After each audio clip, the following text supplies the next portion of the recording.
dans notre pays servent à réduire ce syndrome, comme tout à l'heure disait un intervenant, le syndrome du chômage qui se pose de manière générale dans le monde entier.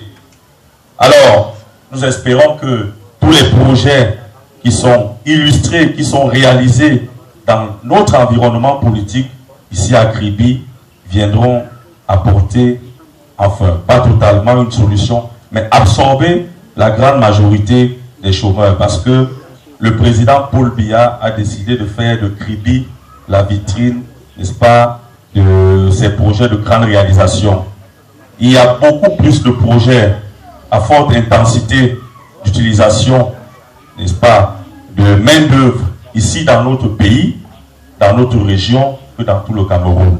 Lorsqu'on cite la centrale à gaz de Polongwe, on cite le centre de stockage de la Côte-Co à Tala, on cite la plateforme pétrolière à Ebomé Marine, on cite la plateforme de gaz à Bipaga, on cite le grand chantier du port en eau profonde de l'Olabé, c'est à Kribi, et tous ces projets sont à Kribi.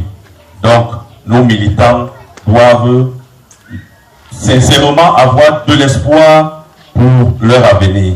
Mais ce qui est difficile, c'est que certes, tous nos enfants ne pourront peut-être pas avoir de l'emploi là, dans la structure du port à laquelle on fait allusion, mais il faudrait qu'on sache que il y a certes une petite catégorie de cadres et agents de maîtrise qui seront recrutés, mais il faudrait que nos jeunes trouvent de l'activité autour de tout ce qui est exploitation qui se fait autour du port, parce que c'est dans ces activités qu'il y aura une forte utilisation de main-d'œuvre. Donc, chers jeunes frères militants, je vous ai dit que ce sera notre cheval de bataille. Chaque fois que nous nous rencontrerons, posons le problème. Peut-être qu'à force de le poser, les gouvernants, cela attirera l'attention des gouvernants et puis des approches de solutions pourront être trouvées.